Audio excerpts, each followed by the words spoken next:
నెల్లూరు నగరంలోని ఆర్ఎండ్బి guest house నందు నెల్లూరు జిల్లా వడ్డెర సంక్షేమ సంఘం అధ్యక్షులు యామల గోపి ఆధ్వర్యంలో విలేకరుల సమావేశం నిర్వహించారు.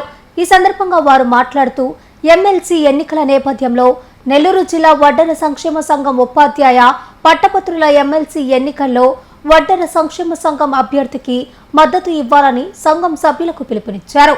సామాజిక వర్గానికి రాజకీయ ప్రాధాన్యం పెరగాలంటే సంఘీభావంతో వ్యవహరించాలని పేర్కొన్నారు. రాష్ట్ర వ్యాప్తంగా వడ్డెర సంక్షేమ సంఘం వర్గానికి చెందిన అభ్యర్థులకు మద్దతు అందించాలని ఉపాధ్యాయులు పట్టభద్రులు తమ ఓటు హక్కును సద్వినియోగం చేసుకుని వడ్డెర సంక్షేమ సంఘం అభ్యర్థిని గెలిపించాలని విజ్ఞప్తి చేశారు. మా వడ్డెర సంఘం నుంచి విజ్ఞప్తి మేరకు గత పాదయాత్రలో లోకేష్ బాబు గారు మా వడ్డెరులకు సముచిత న్యాయాన్ని కల్పిస్తామని, వడ్డెరులకు రాజకీయ ప్రాధాన్యతను కల్పిస్తామని హామీ ఇచ్చినారు.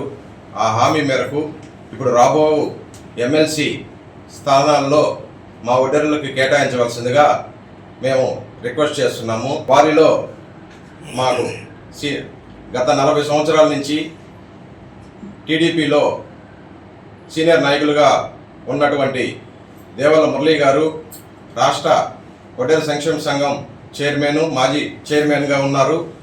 వారికి కానీ, అలాగే కొంచెపు వెంకటేష్ గారికి కానీ, అలాగే అంజనప్ప గారికి కానీ, మరియు బెల్లంకొండ శ్రీనివాసులు గారు నెల్లూరు జిల్లా సాధికార సమితి జిల్లా కన్వీనర్గా ఉన్నారు.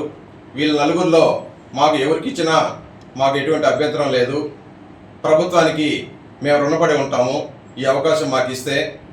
అలాగే ఇప్పుడు కార్పొరేషన్లో నిధులు కేటాయించమని, అలాగే మా వడ్డెరులను ఎస్సీ జాబితాలో చేర్చమని, మరియు మొన్న ఇచ్చినటువంటి 126 జీవోని మాకు సంతోషకరం. అలాగే 50% యంత్రాలకు సబ్సిడీ కూడా ఇవ్వవలసిందిగా కోరుచున్నాం. అలాగే రాబో ఎన్నికల్లో ప్రతి నియోజకవర్గంలో మా వడ్డెర ఓటు బ్యాంకింగ్ ఉంది.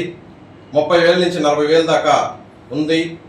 కాబట్టి గ్రామ పంచాయతీ ఎలక్షన్లో కానీ, అలాగే కార్పొరేషన్ ఎలక్షన్లో కానీ, ఎమ్మెల్యే ఎలక్షన్లో కానీ, ఎంపీ ఎలక్షన్లో కానీ మాకు రాజకీయ ప్రాధాన్యత ఇచ్చి మాకు సముచిత న్యాయాన్ని కల్పించమని ఈ సభాముఖంగా మీడియా రూపంగా ప్రభుత్వానికి కృతజ్ఞతగా తెలుపుతున్నాం. మన నారా చంద్రబాబు నాయుడు గారు ప్రతి దాంట్లో కూడా ముందుండి ప్రతి ఒక్కరికి కూడా అన్ని విధాలుగా అన్ని కులాలని ముందుకు తీసుకెళ్లే ఒక ప్రాతిపదిక మీద చేస్తూ ఉన్నారు. దాంట్లో మేము వడ్డేర్లను చాలా వెనుకబడిపోయి ఉన్నాము. మేము ఎప్పటి నుంచో పార్టీలో పనిచేస్తున్నాము. గతం నుంచే ఇప్పటి నుంచే కాదు, పార్టీ పెట్టినప్పటి నుంచి పార్టీకి ఎన్నుదండుగా మా వడ్డేర కుల సంఘం నాయకులు కానీ, వడ్డేర్లు కానీ, ప్రతి దగ్గర కానీ ఓట్ బ్యాంక్ ఎక్కువ టీడీపీకి వచ్చేది ఒక వడ్డేర కులం నుంచేను. అది మీరు ముందుగా గుర్తుపెట్టుకోవాలి. ఎందుకంటే ఎన్ని సంవత్సరాలు జరిగినా మాకు వడ్డేర కులానికి కనీసం ఒక్క సీటు కూడా ఏది మీరు కేటాయించట్లేదు రాజకీయంగా. దాని గురించి మేము ఈరోజు ఏం అడుగుతున్నామంటే, మా వాళ్ళు సీనియర్లుగా చాలా ఏళ్ళ నుంచి మీ దగ్గరే మీకు పనిచేస్తూ ఉన్నారు. కాబట్టి ఈరోజు మేము వాళ్ళకి ఏదో ఒకటి ఎమ్మెల్సీ కానీ, కార్పొరేషన్ సీట్లు కానివ్వండి, కార్పొరేట్లు కానివ్వండి, ఏదైనా మీరు రాజకీయ ప్రాధాన్యత మాకు వడ్డేర్లకు ఇవ్వాలని మేము కోరుకుంటున్నాము.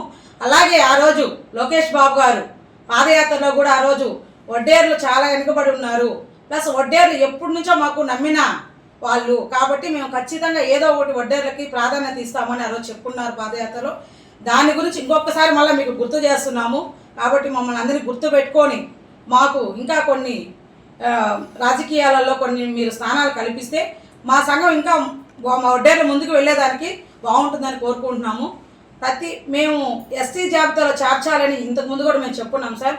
ఇప్పుడు మన పార్టీయే ఉంది కాబట్టి ఎస్టీలో కూడా మమ్మల్ని చేర్చేదానికి మీరు కొంచెం ముందుకు రావాలని కోరుకుంటూ తర్వాత మేము చెప్పేది ఏంటంటే, ఈరోజు వడ్డెర సమాజం తరఫున ఒక న్యాయపరమైన సముచితమైన విజ్ఞప్తిని తెలియజేస్తున్నాము.